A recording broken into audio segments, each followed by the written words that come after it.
Good morning to you once again, colleagues and the participants in today's workshop.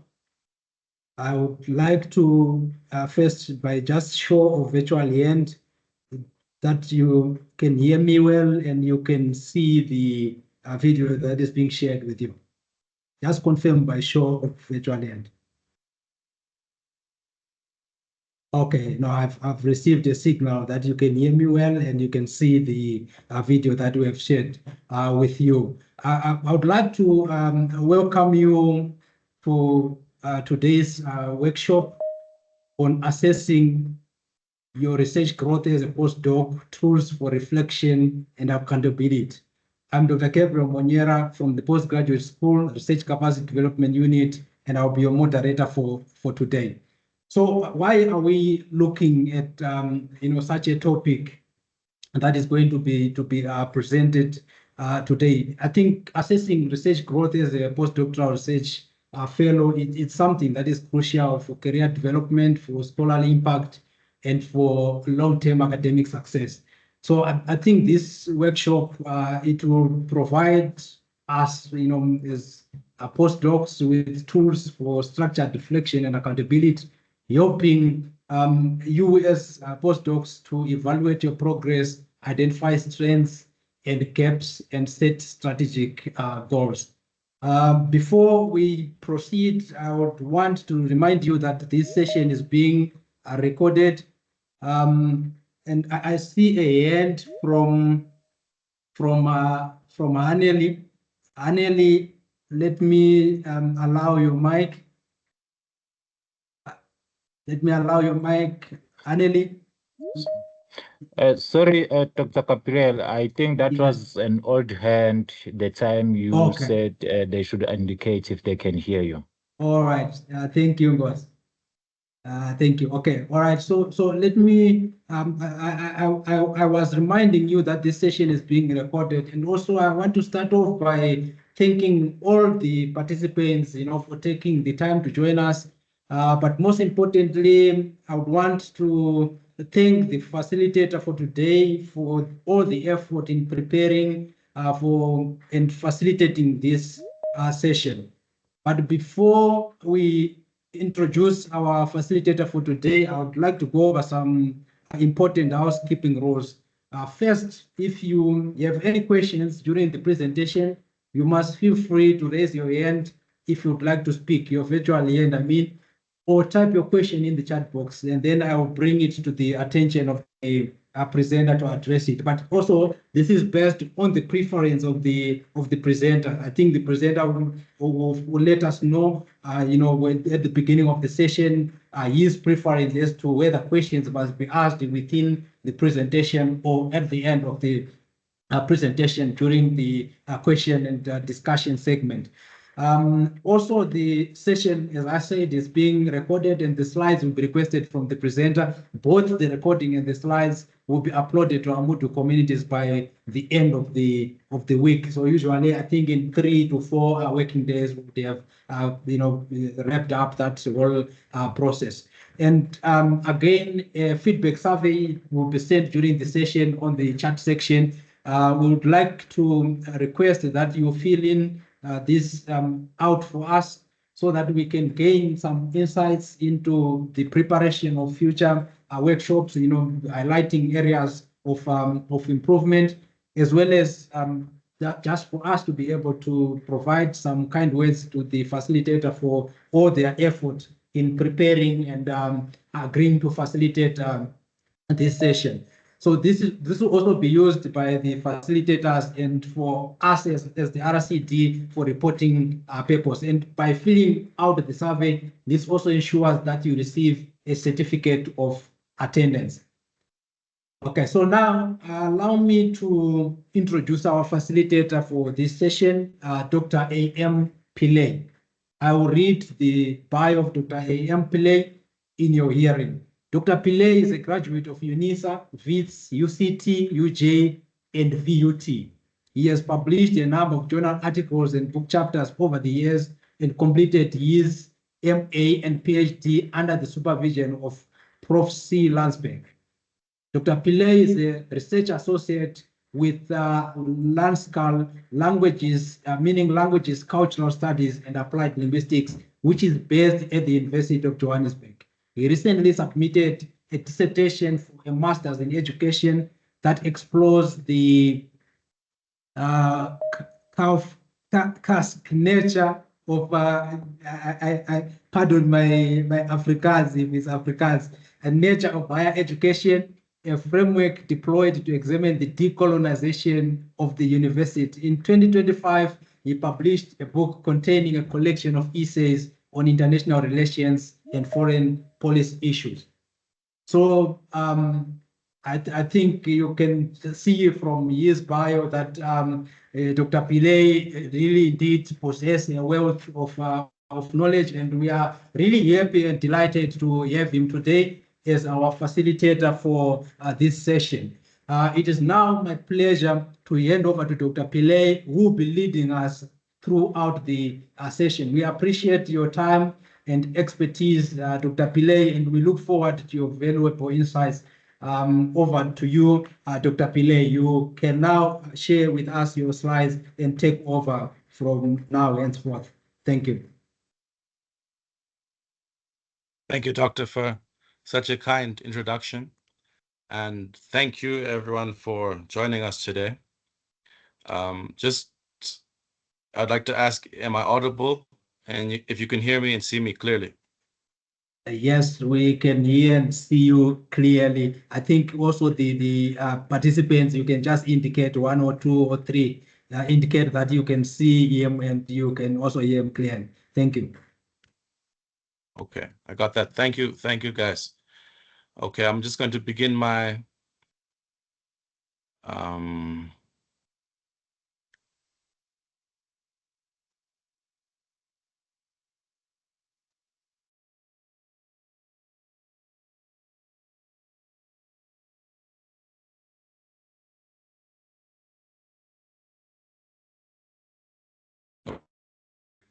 Can everyone see that?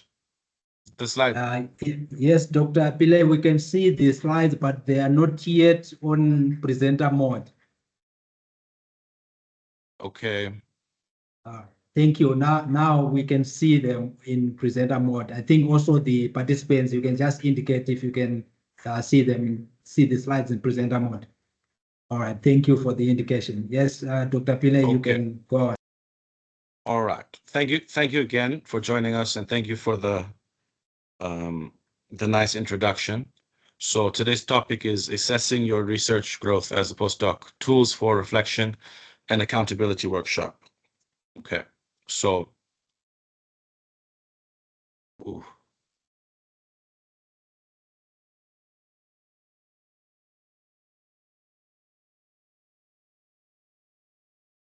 Dr. Pillay, are you fine on your side?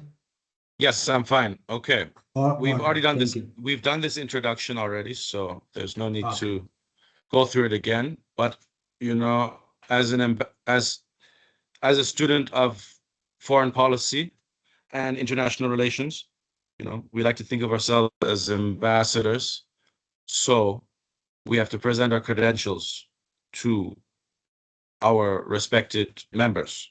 So this is just, I'd like to show you some of my publications that I've written over the years. And some of them, they're a variety of different topics, from foreign policy, COVID, education. Some are book reviews, and some are historical studies. But yeah, you can just see from this.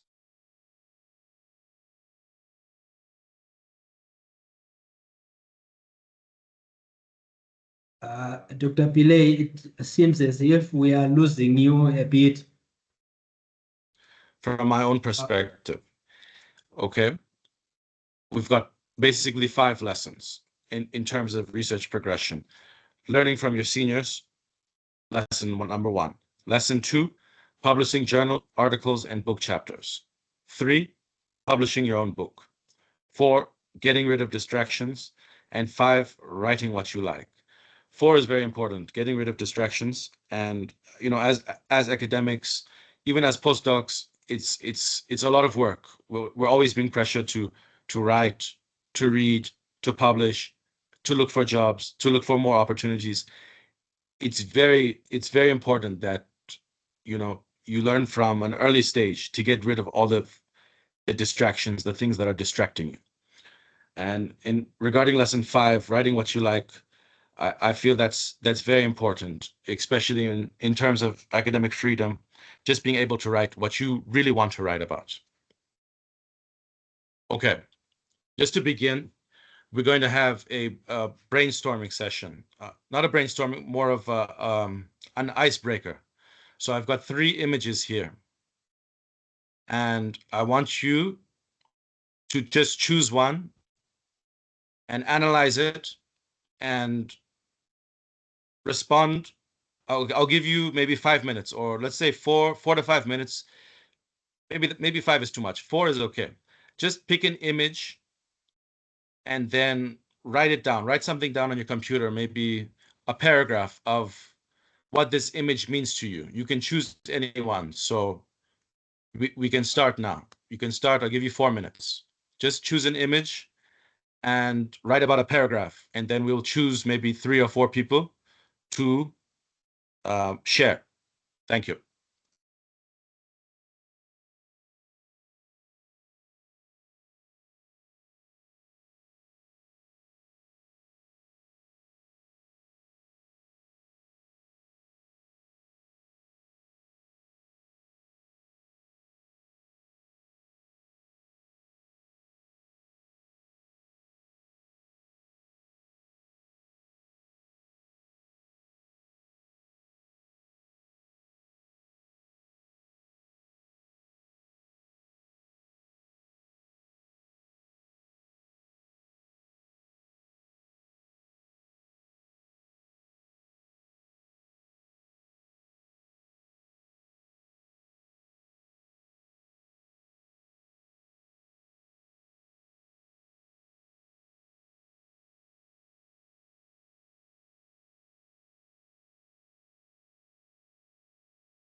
All right.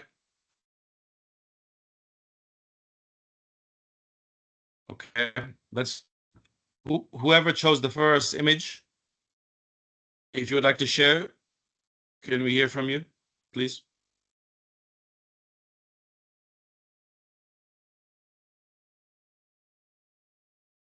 Those who have chosen the first one, you can let me just unmute the mics of everyone so that they are able to share with us. I'm just in the process of unmuting, allowing the mics for all the participants. Okay, I've allowed the mics for all the attendees. So now the owners now rest upon you to always make sure that your mic is disabled. Only unmute when you have something that you want to contribute to the presentation or a question that you would want to ask. Thank you.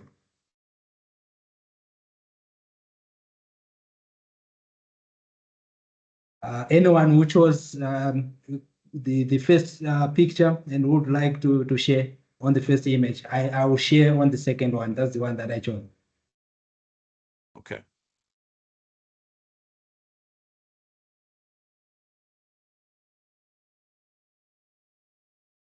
Come on, ladies and gentlemen. can raise your hand.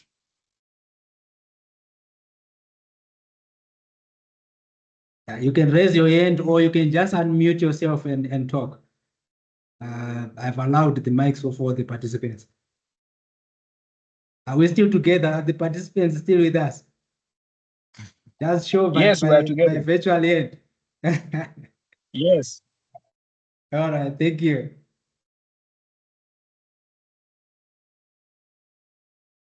Dr. Pillay, I have something in the chat. All right. The first one is coming from Mlenga Eddie. He's saying on the last image with the tag fail, successful people are those who fail but keep on trying consistently until there is a breakthrough. Then I have another one from Martin. It's image 3. So I think maybe on those two images, he took 3. It says the difference between success and failure can be a thin line. Getting rejections on a job application or on an article can make you sad. You can then choose to let negative feedback lead you further left. That is maybe the picture on the left. Then, however, if you take all negative feedback you receive into consideration, you can learn from failure by using it to improve your work. So after being sad for receiving negative comments for a short time, step up and continue on your journey. Then I have Dr. Christine. Are you still unable to unmute yourself? Dr. Christine, I've allowed the mics for all the attendees. Just let us know if you continue to experience difficulties in unmuting yourself. Then I have another one again from Esther. Esther is saying successful people will continue to progress and never give up, but unsuccessful people will be stagnant and never make an attempt to try again. So that is the picture from on our far left that she's referring to. Then from Jeff Kosa, the third image shows 2 people. The first one is overwhelmed by his failures and allow them to pull them down. However, in the same image, we see a different perspective about how one could use the failures as a stepping stone to success. Let me just ask my colleague, Mr. Ntuli, to assist me with attending to Dr. Christine. Just please kindly check if she's still why maybe she still can't unmute yourself. Alternatively, Dr. Christine, you can leave the meeting, then rejoin it.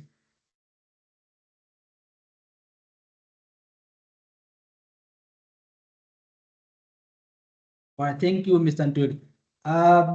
All right. Can I share mine, Doc, if you don't mind? Okay, please share. I'm also going to refer to the second image, the one with failed unsuccessful people and successful people. So the image is illustrating for me is the contrasting ways in which unsuccessful and successful people perceive fail. So you see that the one on the left, the unsuccessful person is burdened with failures, right? And also just carrying a heavy load that prevents progress. So there's no, the person is stagnant. It's just standing in one position. So it's failure after failure, but there's no progress. But now we can see, if we contrast with the second one, we see that the person uses those failures as sort of stepping stones, right? So learning from each setback to climb higher. And the overall message that we are getting is that failure on itself is not an obstacle, but the way that a person responds, that is what determines success. Thank you. All right. Those are all really great responses. Those are all really good responses. I see no one wanted to choose the first one. The first one, I took this photo. It's a Strepsil pack. And I just find it weird that, there's space for 2 more Strepsils, but they don't give you it. And then I looked at the company online. They made profits of 2.5 billion pounds. But they can't give you an extra 2. They put it in this massive box as well. It's just a strange way of looking at the world, and what maybe has become of it. You know, if you just catch my drift, you know, there's space for 2 more. They could have added it, but no, they don't. They felt that they need to save on the costs of 2 more would hurt their pockets. But this is a 2.5 billion pound company. Okay, and the second one is just a news from the news some years ago, I think 2018, and it just says that the King Sabata Dalanyebo municipality officials squandered $500 million in fruitless, wasteful, irregular, and unauthorized expenditure in the year 2016-17 financial year alone.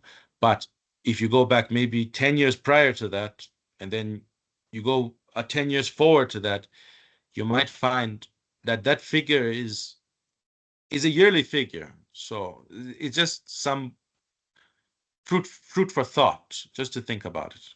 And then the third photo we have, everyone's gave good responses, but you know, just what I see is use your failures as stepping stones. Yeah, use your failures to progress. Don't let them hold you back.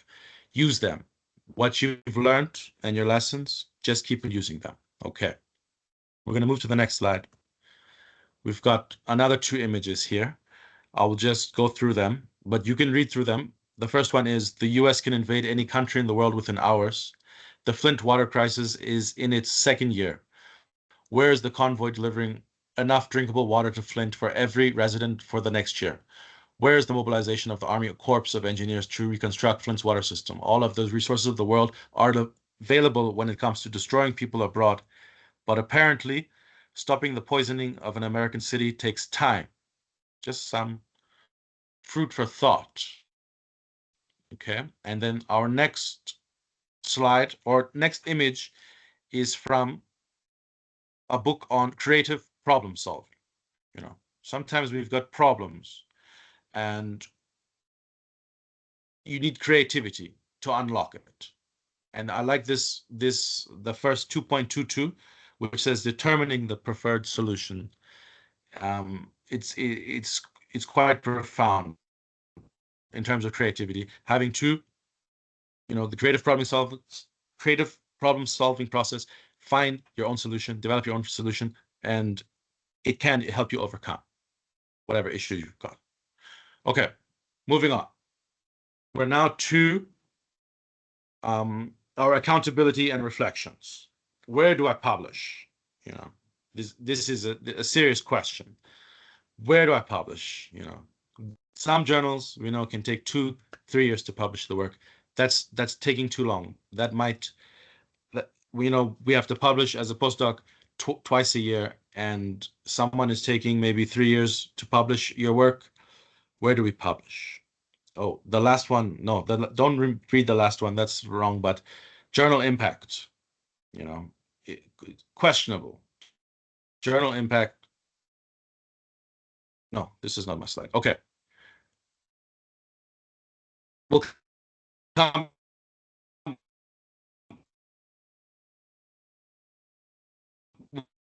Dr. Pillay. Come back. Sorry, Dr. Pillay.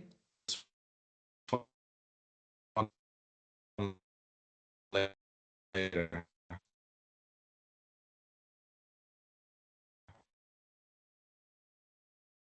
More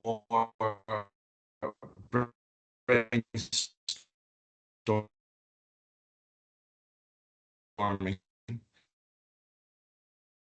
but just some interesting images and slides.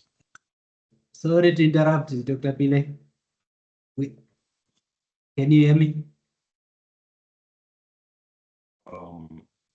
Dr. Yes. Pillay, can you? Yes, we had lost you for a bit of some time, maybe I think about Hello? a minute or so. I'm saying we had lost you for a minute or so. Oh no, I hope I'm back. Yes, you're back. I was thinking that maybe possibly you can just share the audio so that maybe it can improve your connectivity as well. Well, sometimes the video, if you share the video, if we can see you, yes, you can just maybe. Noted. Let me turn the camera off. Okay, yeah, it might maybe try to relieve the connectivity, of stress a bit. Yes, thank you. So we lost you, maybe just if you can just go back a little bit. Okay. No, I've noticed some of these slides are, one of them, two of them, we have to come back to them. But on this one, come on. Okay, this one is an interesting image. It's a very interesting image. It's a coyote and a badger. This is one of my favorite topics, inter-species cooperation, how different animals or species must cooperate.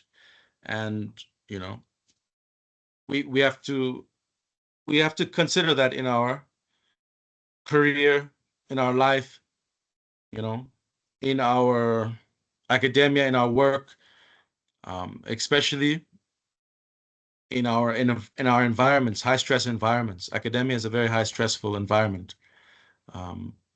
How do we work with someone who's different than us? How do we work someone who's completely different to us? But that image itself, it just helps you to explore that. Sometimes you have to work with someone you're not familiar with, but it could be to your advantage because both of these animals, they've got a plan. They know what they're looking for. They've got an idea. Okay, moving on. Another image. Just bear with me with the images. Okay. We must do away with the absolute specious notion that everybody has to earn a living. It is a fact today that 1 in 10,000 of us can make a technological breakthrough capable of supporting all the rest. The youth of today are absolutely right in recognizing this nonsense of earning a living. We keep inventing jobs because of this false idea that everybody has to be employed at some kind of drudgery because, according to Malthusian Darwinian theory, he must justify his right to exist. So we have inspectors of inspectors and people making instruments for inspectors to inspect inspectors. The true business of people should be to go back to school and think about whatever it was they were thinking about before somebody came along and told them they had to earn a living. Yeah, this is important because I just read this morning that within the next 5 years, up to 37 to 40% of our jobs are going to become obsolete. And then if we combine that with our situation here of massive unemployment throughout the country, we have to start really thinking outside the box of how we're going to make a living. And these are very important. Okay, this is another political image. We'll come back to this later. But in our accountability and our reflections, we have to be able to criticize ourselves, self-criticism. This is very important. It can be hard, but if we're going to have, a really fulfilling reflection and accountability moment, we have to be able to criticize ourselves. And it's hard. It's very easy to criticize others, criticize the way people do things, the processes, the systems of different organizations, different people.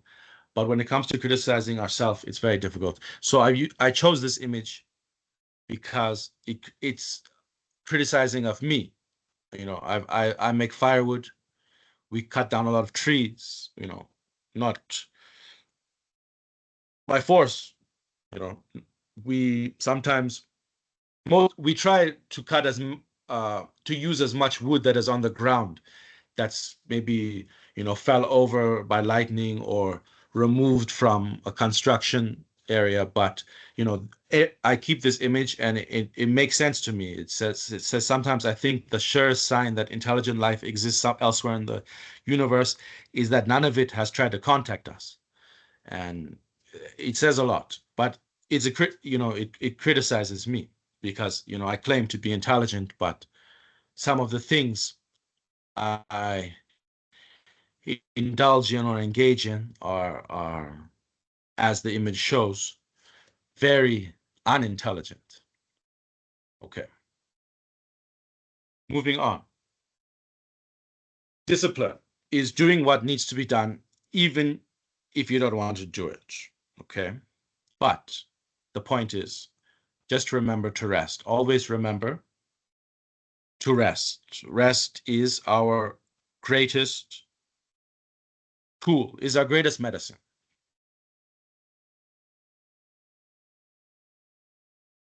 Okay. So, tools for reflection. Everyone has tools for reflection. I think we will share them now. But for me, I've got 3 tools for reflection: meditation, writing, and maybe setting my goals and then always coming back to them, reviewing them.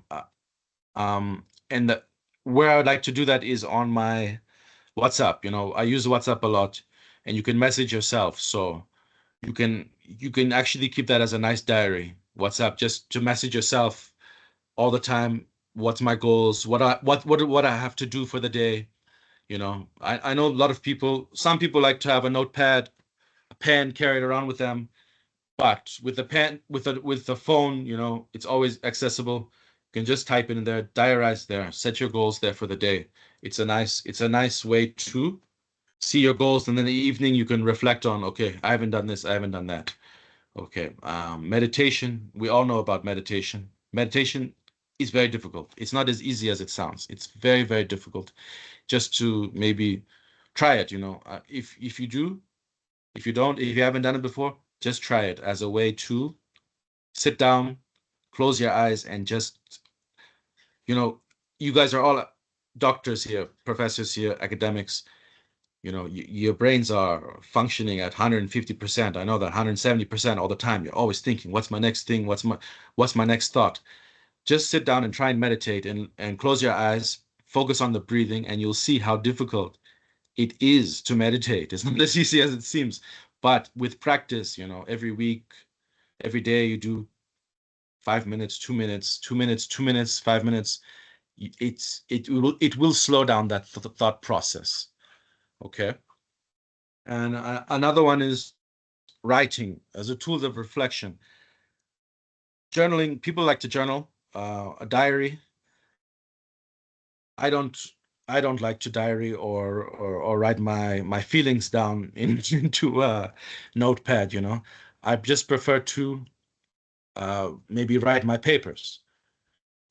In my papers, things become clear when I'm writing my academic papers, and I'm exploring different ideas. But yeah, if you feel comfortable with writing your feelings and your thoughts as a journal or as a diary, that's a good tool for reflection. But also in your writing, your academic writing, it's such a nice way to reflect, in my opinion. I think maybe we should take 3 participants, 3 colleagues, if we can also share your 3 different tools for reflection, that would be great.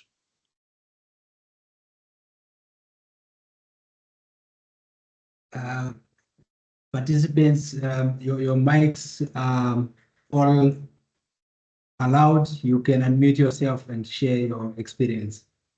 3 or so participants. Thank you. Myself, I like to just take some kind of nature walks or just walking in general.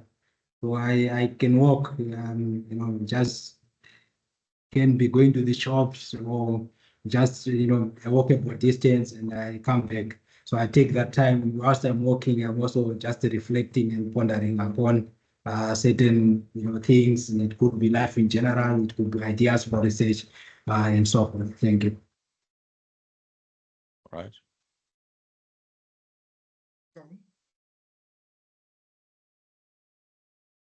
Hello. Yes, we can hear you. You can just speak a little bit louder, but we can hear that someone speaking. Okay, thank you very much. Thanks for the presentation. Very insightful. Regarding the reflection, for me as a researcher, I reflect, new ideas, research ideas. Whenever I find myself, I look at what is happening there, and I losing you a bit. Can you hear me? Okay, now we can hear you, but we had lost you. We can hear you now. Okay, yes. First, I appreciated Dr. Pile for that wonderful presentation. So regarding the reflection, he did share 3 things: meditation, writings to them. I would say that I normally use the 3, but in terms of meditation, as a researcher, I reflect on different research ideas that, strike my mind. At times, some ideas will just come and I will have to pick my phone, like he said that he used WhatsApp. Same thing applicable to me. I will just put it into voice recording, and then I will just quickly, record such idea, and like in form of setting a goal, and later I will come back to it to reflect on it, expand on that idea, and see how I can put it into writing. Thank you very much. Thank you, sir. Any other participants who would want to share their experience? Just unmute and you share your experience with us and the tools that you use for reflection. Either a comment on these tools that you can see on the slides, or any other additional tool that you use to reflect.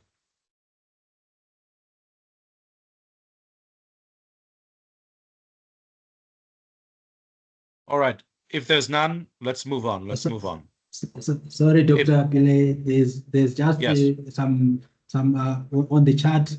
Anil is saying, yes, walking alone is good for reflection. We also have Martin, who is saying, I also like going out into nature for a walk to clear my mind and get fresh air. I come back refreshed and can continue working.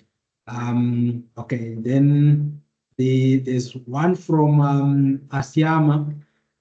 We're saying I use Notes app on the Apple devices. It helps.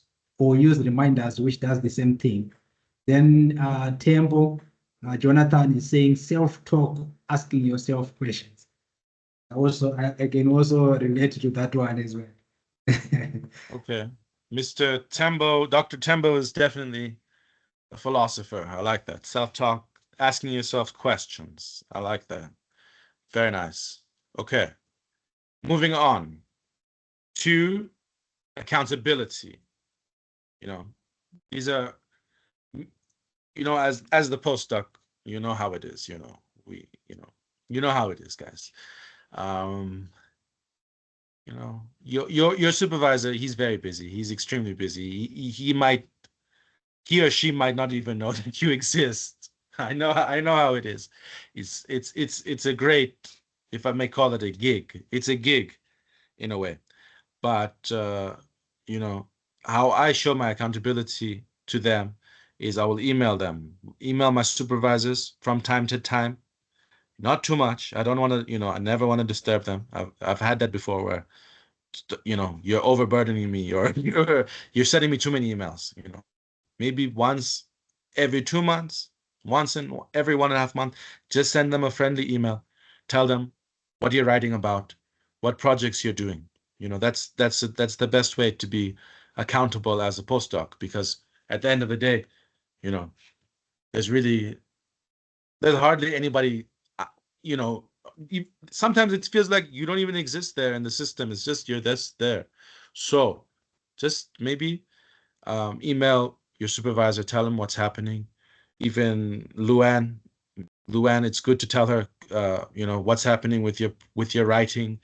You know, make sure you're in tune, especially as a first year. If you're a first year postdoc, second year postdoc, please make sure you're in tune with your representative, the person who is going to upload your document onto Oros. Maybe sometimes it's you, but there's always a representative. Make sure you're, you know, tight with that person, because that person is going to maybe either make or break you, because that person will have to timelessly upload your publications onto the system. And you know, at the end of the day, it's only that system that shows the work you've done. That's the only evidence. There's no other evidence counts. So as a first year, second year, please today find out who your departmental rep for Oros is, and maybe just be in touch with that person. Okay. Second point of accountability is, you know, the stress of academia. It's very, very, very stressful environment. We all know that, you know. I don't have to elaborate too much on it. So put yourself first, you know. Try and put yourself first. You know, office environments can be mentally draining, you know. They can lead to burnout. They can lead to some break. Hello? Sorry. They can lead. Sorry, Dr. Pile. Amongst Yes. the participants, there's someone who have a mic that is not muted. I can hear some background sounds coming in. May you please make sure that your mics are muted at all time, unless you are asking a question, you know, by raising your hand, your virtual hand first, and then you unmute yourself. Thank you. Thank you, Doc. Thank you, Doc. Okay, so office environments, they could be mentally draining. They can be, you know, we often hear, you know, people get burnt out, you know. It's very possible in academia, you know, when you're expected to be everything. You're expected to be a lecturer, you're expected to be a professor, you're expected to be a tutor, you're expected to publish, you're expected to find grants, you're expected to renew your contracts all the time, applications, publish books, blah blah blah. And that's only that can take up your whole life, you know. So try and put yourself first. Focus on your end goals and not the many distractions that are set up to disturb your peace of mind. There are distractions that are set up for you to disturb your peace of mind purposely. So focus on your end goals at the end of the day. Don't let them get to you, those distractions. Okay, accountability point 3. It is easy to get swamped as a postdoc. As I said, research, tech, teaching, applying for jobs, applying for grants. Your contract is coming to an end. You've got to renew it, you know. So find ways to turn off activity. I don't know what I wrote there, but yeah. Point 4, accountability. Always remember in academia, always remember in the academic world, for every job advertised, there are thousands and thousands and thousands of applications for that one single job. Guys, one job is applied, there's thousands and thousands of applications. You know, I don't want to say too much, but you know, sometimes those applications, they just put them straight in the bin or they delete them. So please look beyond academia, you know, try and look beyond it as a way to, would I say escape into different paths. Yeah, it's very important that you're able to do that. Okay, moving on to reflections. Okay. Promoting reflection and accountability as a postdoc is essential for professional growth, improving research practices, and ensuring ethical standards. Here are some effective ways to foster these qualities. We've already said this: regular self-reflection, journaling. Reflection on failures. That was one of the first pictures we saw. You know, use your failures as stepping stones. Use your setbacks as stepping stones. You know, there was a video on TikTok of a Chinese entrepreneur, and he's like, that, you know, one of the best things that can happen in your life is failing, like failing, and learning from those failures. You know, even me as a business person, from when I started my business 2013 to now, you know, the amount of failures, the amount of distractions, the amount of, I'm telling you, massive failures. But when I look back at them, all those failures have built me, my character, and my business. What it is today is from failures. Okay. And that brings me to another point, but that's going to come in the later slide. But yeah, as I said again, just to reiterate, if journaling is not for you, write about your academic issues. When you write about them, you know, a lot of your thoughts, your subconscious thoughts and feelings, they come out into that paper, into that work. And there you are dealing and grappling with those issues. It's a good way of self-reflection. Okay. Another image on self-reflection. Okay. This is from Paramahansa Yogananda. I'm sure he's probably a Buddhist monk, maybe a Buddhist priest, but he said this: millions of people never analyze themselves. Mentally, they are mechanical products of the factory of their environments, preoccupied with breakfast, lunch, and dinner, working and sleeping, and going here and there to be entertained.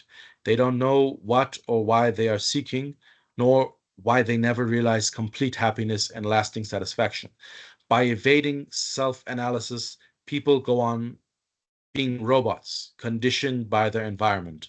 True self-analysis is the greatest art of progress. I felt that to be very interesting. And it leads us to the next image. Muhammad Ali. And what he said here, I like this quote of his. He says, "The man who views the world at 50, the same as he did at 20, has wasted 30 years of his life." You know, it's just something to think about. Reflection, viewing the world differently, constantly changing your spectacles, your metaphorical worldview spectacles, changing them all the time, you know, adapting them to deal with the situation, reflecting on them. All right. Moving on. More tips for accountability, reflection, you know, evaluation. How do we, you know, evaluating your performance? You know, I like this one, documenting research progress. Okay. Sort of keep a detailed log of your research activities, including your methodology. I like that one. You know, always maybe have one Word document that's just methodology. You know, you can name it your methodology. And anytime you find something interesting on the internet or you're reading something, copy and paste it and put it in there. And that will help you develop your own methodologies. And this is going to be helpful when you start, you know, when you just want to like maybe release a flood of papers and start publishing a lot, you know, that's you will come to that certain time in your career where you just go mad and you start publishing. You do like 6 or 7 papers in the year, articles, you know. So keep that Word document where you'll be developing your methodology. And that same methodology, you're going to copy and paste it in each of those journal articles. And there's nothing absolutely wrong with doing that. Nothing at all. So, okay. Publish and present regularly. Yeah, try and share your ideas and your thoughts in conferences, seminars. They're always available. Publish regularly. We had the discussion earlier about where to publish, and you know, there's this thing of predatory journals that people talk about, but I feel that sometimes that can be gatekeeping. That can be gatekeeping of publishing. You know, you start publishing in maybe Eastern European, more going to, you know, Asia journals, Latin America journals, then all of a sudden, or Turkish journals, and all of a sudden, you know, you're a bad guy. You're publishing in predatory journals. But you know, if you publish in European or American journals, everything is fine. You know, we have to break down that barrier. Have to, yeah, break down that barrier. All right. The scary word. Just some more, what I say, yeah, ways of I hope you did not being hear me, accountable. 41. Hello? Sorry, colleague. Sorry, colleagues. Yes, sir. There's someone with a mic that is unmuted. I think that has been rectified. You can move on, Dr. Pillay. Sorry for the interruption. Okay, thank you, sir. Okay, this is another word. I know a lot of people don't like it. I never liked this word for a long time.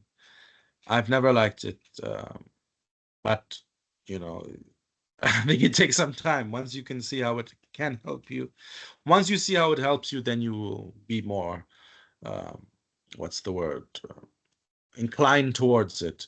But you know, I know for not everyone is an extrovert or not everyone is outgoing. A lot of people are introverts. But you know, you have to network. You don't know where your next opportunity can most likely come from someone else that knows you, or someone else that knows you from that person. That, yeah, we can't ignore that that word, networking. So, you know, even today, for joining us, you're already networking, but become a part of, you know, academic associations, research groups related to your field. You know, there's the Political Science Association, there's a History Association of South Africa, etc. You can join those, and you will get regular emails from them, opportunities, maybe some jobs, adverts posted there. So don't neglect joining those research communities. Try it, networking. Maybe you don't like it. No one's forcing you there. You can remove yourself. If it's not for you, the networking, remove yourself. I know how difficult it can be, maybe as an introvert, to push yourself into these situations of dealing with a lot of people. All right.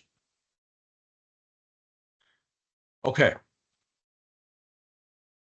Moving on to career advice. You know, you're a postdoc. You're at the pinnacle of academic and research excellence. You're right there at the top. You know, you're at the top. But what do we do now? You get a job where your supervisor has a metric, or your supervisor doesn't have a qualification. Your supervisor didn't go to college. You know, what challenges would you face here? You know, it's just we won't discuss it, but think about it. You know, it's a high possibility. It's a very high possibility. You know, you're at the pinnacle of your academic excellence. You know, you've finished your PhD. You're now a postdoc. You know, you're excelling in research, and now you go out to the career world, the world of work, and you're dealing with people like maybe your boss. He doesn't have that. You know how, you know, it can be a challenge. You have to, you need to prepare yourself for those situations. It can get yeah, belligerent, if I may say. Okay, and another career advice I would say is, which will help with your accountability, is eating the frog first. Just do it. You know, eat the frog first. Eat the big frog. Just eat it. Just do it. Get the big things out of the way. And another last point of career advice would be read, relax, take it easy. Health is wealth. Health is wealth, comrades.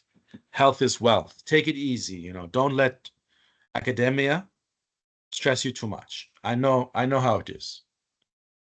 Okay, I wanna move on to our next slide, and we're almost done, colleagues. So I would like you to share. I think at least 3 people. Please, guys, don't be shy. Please use the microphone. Speak loudly into the mic. Let's hear you.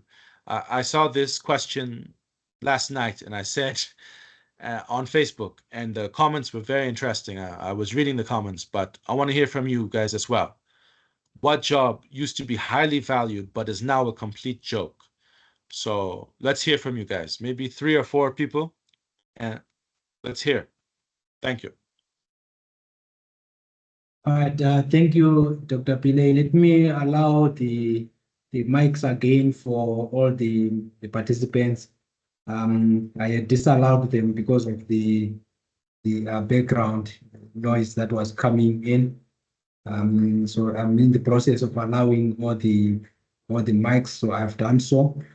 So all the participants now can simply unmute themselves and then maybe contribute to the question. Thank you.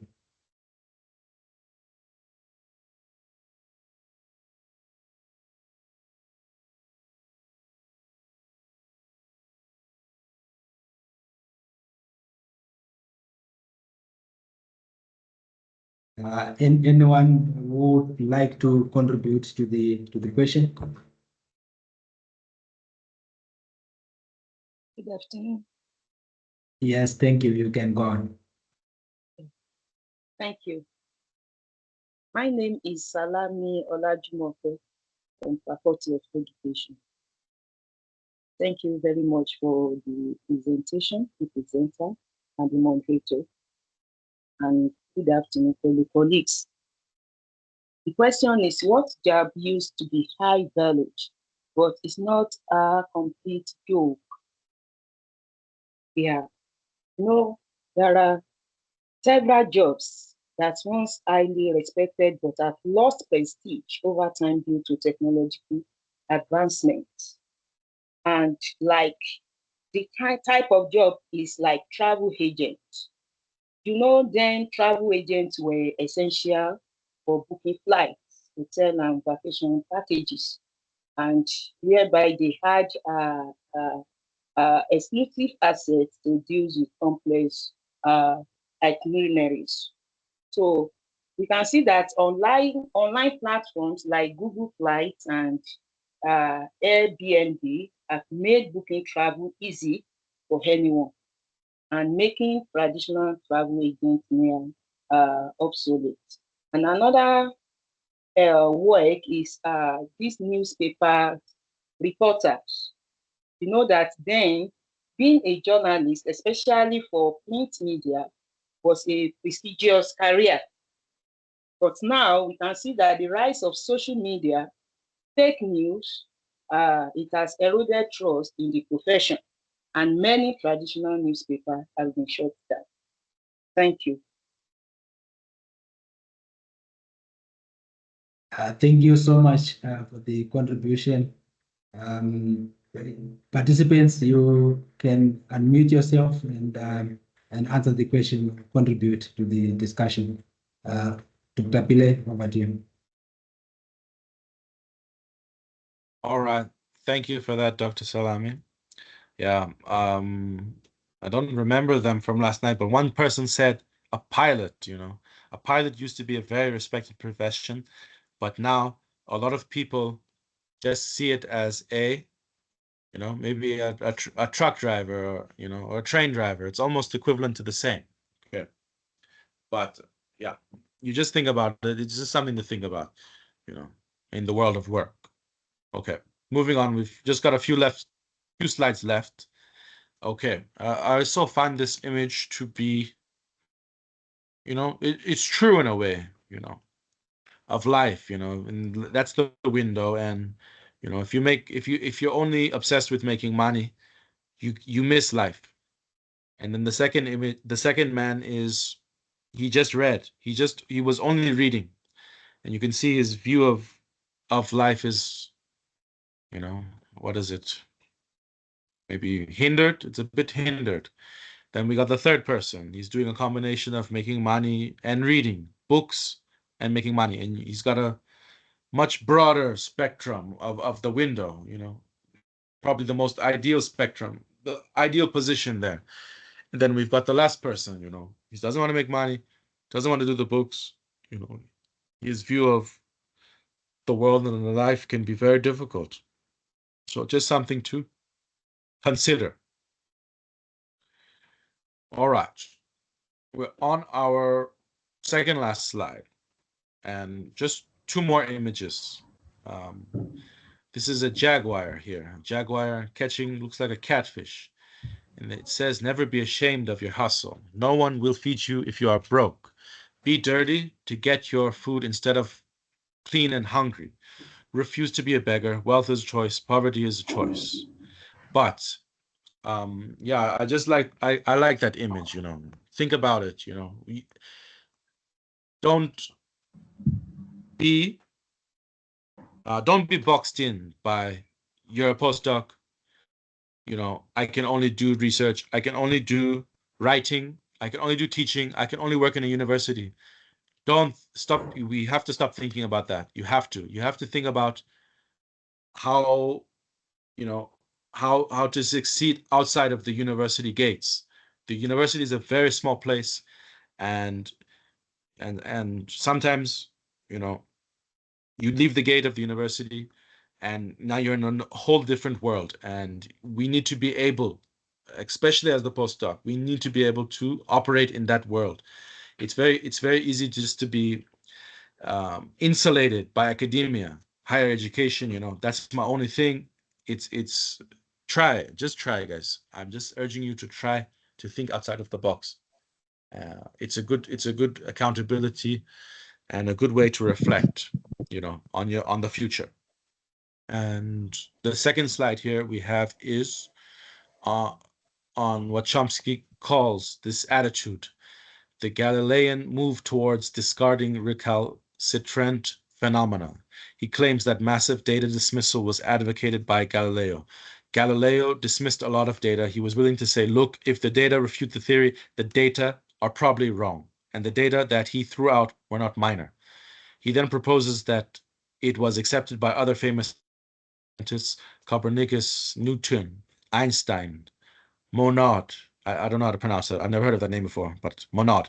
And that is pretty much the way science often seems to work. You just see that some ideas simply look right. And if they don't look right, make them to be right. Okay, guys. So we can go back to a few more slides and then we will close. We'll leave this one. This one I found very interesting. Former and current unrecognized states in Africa. Just, you know, not everything is as it seems. There's much more to it. But there's, okay, this one I find interesting. You know, maybe let's just look at these 8 hard truths about life I wish I knew earlier, and then we will close. Okay, 1, everyone you love is going to die. 2, we give lives our meaning. If you feel like life is meaningless, that's your fault. These are a bit harsh. They're a bit harsh, but they're hard. It does say hard truths. 3, the perfect partner doesn't exist. Concentrate on finding someone who has a lot of qualities you like and the same values, and build a fantastic relationship. This is important to us as well. As postdocs, we are at the pinnacle of research excellence. We are intellectuals. We're at the forefront of our fields, you know. And then, you know, it's very unlikely you're going to marry another postdoc. It's very unlikely you're going to marry another postdoc. If you do, it might not be too easy, but, you know, the perfect partner doesn't exist. Concentrate on finding someone who has a lot of qualities you like and values, and just build it there, okay? You know, nobody is perfect. 4, life is a game. Find the games you want to play, learn the rules, break the rules too. Break them. You have to break the rules sometimes, guys. You know, we're accountable and we must reflect, but we have to break rules sometimes. Don't always think that I'm playing by the rules, so things are going to work out for me nicely. It doesn't work like that. I've noticed that, especially in the business world. You know, it's cutthroat. My mom would always tell me, business is cutthroat. You know, it's meaning someone will just come and cut your throat, leave you for dead. Bend the rules, break them, use them how you see fit, and you will win your games. Okay? 5, everything ends. Youth, love, life, all end. And that's what makes them valuable. Youth, especially love, life, it all comes to an end. 6, be romantic about small things. 7, be a realist about the big things. Life isn't a movie. You need to have a plan, have an artist's ambition, but an engineer's mindset. Easier said than done. Number 7 is easy to talk about, but yeah, even I can see it's very difficult. And then 8, figure out a way or don't complain. Hard truths. All right. Right. All right, guys. If you have any questions, comments, we'd like to hear from you. But thank you very much for listening, and thank you for your time. Thank you for participating, and thank you for showing up.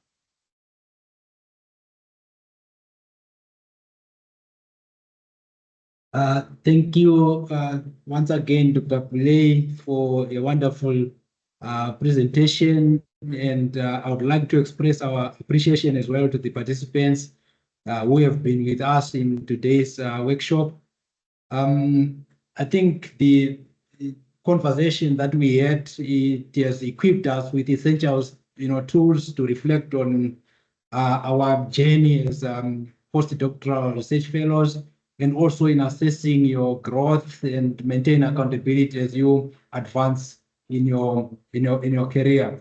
And I also think Dr. Pillay has explicitly or implicitly explored, I think, various techniques to critically analyze that you can use to critically analyze your progress, set realistic goals, and also adapt to the evolving research landscape, emphasizing that self-reflection and continuous improvement are vital for your long-term success. And you must remember that the journey of growth is something that is ongoing. And also even this, academics as a career, what we do, research, everything is perpetual. It's ongoing, and the strategies that we discussed today, they can help us to navigate through different challenges and seize opportunities as we transition to becoming independent scholars and also reputable, individuals in our career,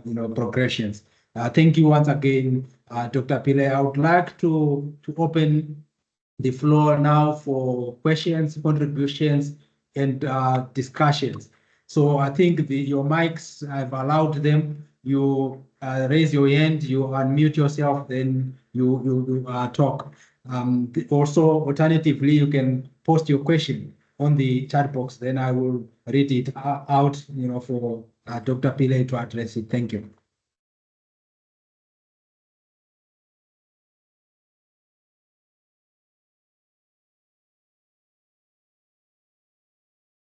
Hello, colleagues. Yes, thank you. You can go on, Ms. Salam. Thank you. Thank you once again, the presenter, Dr. Michael, for the impactful presentation on assessing research growth as our postdoc, tools for reflection and accountability. You have made some emphasis, especially on accountability strategies, time and project management. I have a question for you. I want to ask that how can postdocs ensure that they are making meaningful contributions to their field beyond just producing papers? Thank you.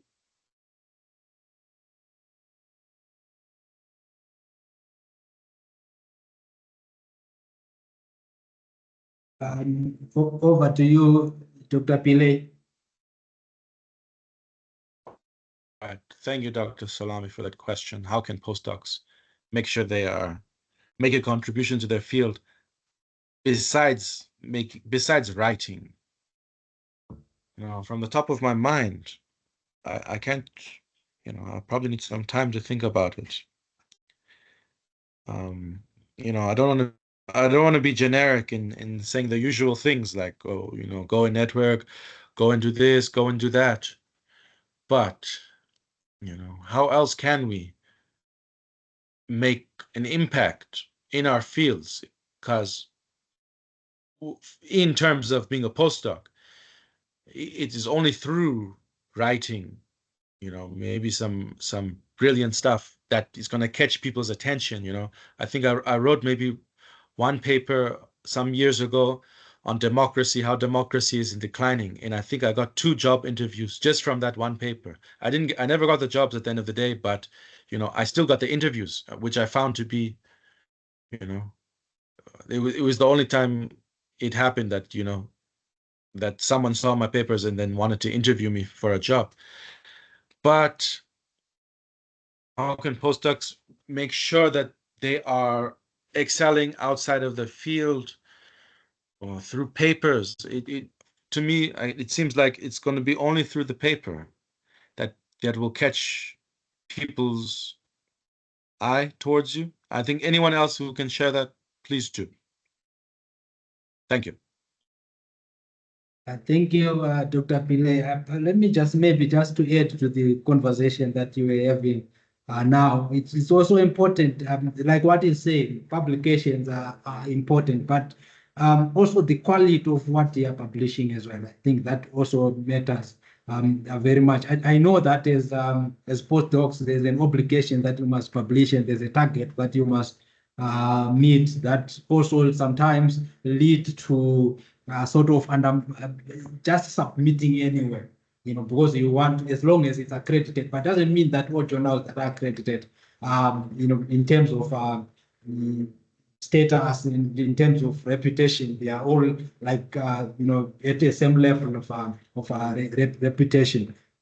So it's also an issue that whilst you chase the points, but also make sure that what you are writing is of a higher quality and also target for top journals as well.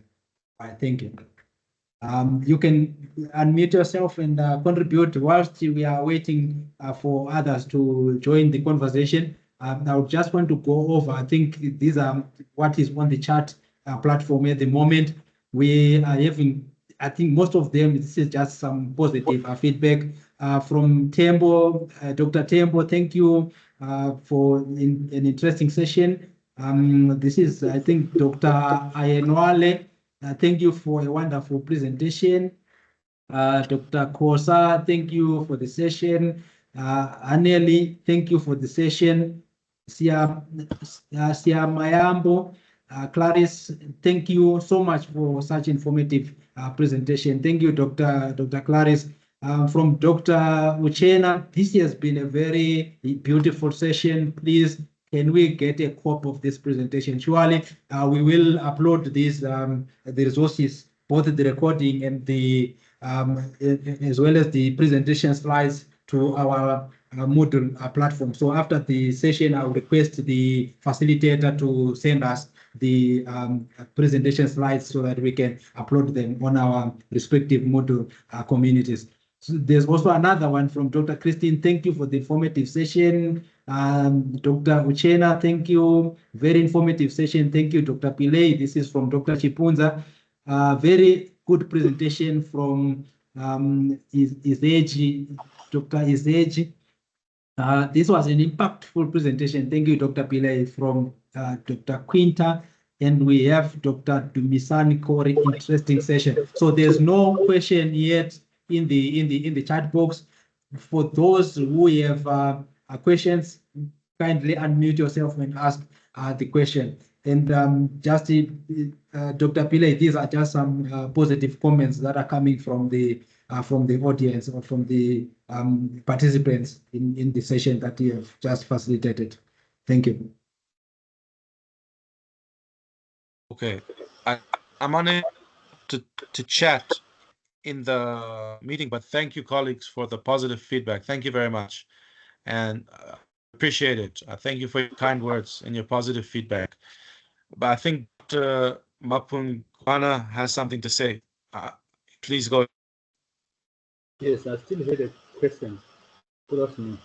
Yeah, you were talking about transitioning from academics and looking for other opportunities. How do we transition as academics to a society where postdocs are regarded as overqualified or threatening to be people who have been employed in jobs for 10 years without proper education?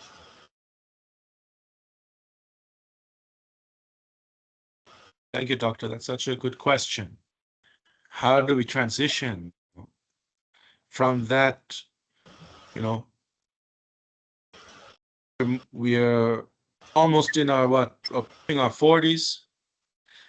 It's, you know, people that they're looking at us a bit hesitant to employ us now. You know, we're reaching almost, whatever, in our 40s, mid-career, people will be hesitant to employ us. So how do we transition, and that will have to be related to some of my slides of getting dirty, you know, getting dirty.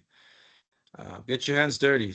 Out, you know, I always, you know, you know, up in many countries. I grew up in the US, grew up in Nigeria, I grew up in Uganda. So this stuff influenced me, especially like Nigeria, Uganda. Most people, they do business. Everybody wants to be a businessman there. So you have to think about business. Really, that's the future of work is coming to an end. Automation is taking over. You have to really think about business and don't think about, you know, massive business in tenders and doing this. Think about small things, man. Think about even a matchbox, how to make a matchbox, how to matchbox, how to make a button, who can buy buttons from me. There's people that want buttons. There's people that want matches, you know. Yeah, don't rely too much on that I'm a postdoc and I have a job. Thank you. Answer that question. Thank you. Thank you so much, Dr. Pillay. I think this has been a very engaging presentation. Please, if there's someone who has a mic that is unmuted, may you kindly mute your mic. I just wanted to bring it to your attention that we recently launched the research capacity development management system that we better know as the RCDMS.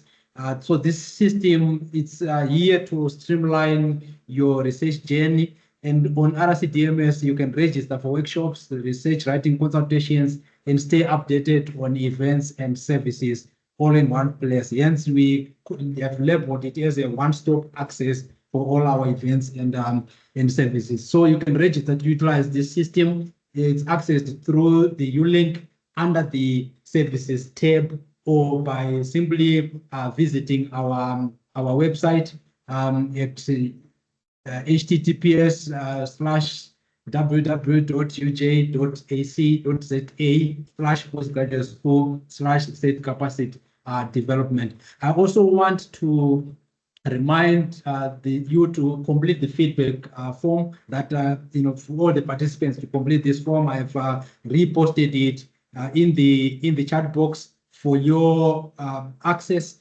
And by filling out the survey, it ensures that you receive a certificate of attendance. And also note that the recording and the presentation, it will be uploaded to our Moodle community under the workshop information and resources tab in 3 to 5 working days after review of the content. If you have any queries, you can contact the supervision post at uj.ac.za. I thank you for participating and for continuing to support the RCD unit. Let me just check again on the chat.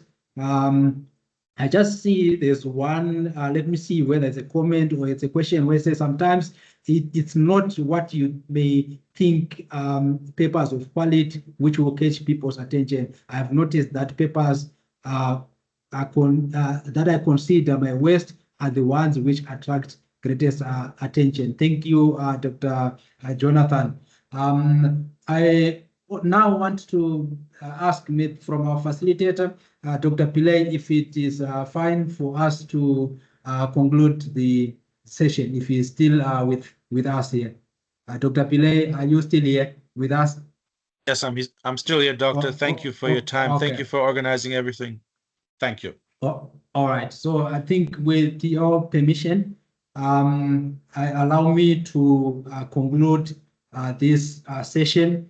and thanking the participants once again for joining us, and you, Dr. Pillay, for agreeing to facilitate this session. Thank you for the preparation that they have put in this, and for all the effort that they have put in this. And with that, allow me to end the session by wishing you a great day further. Thank you. Thank you, sir. Thank you, colleagues.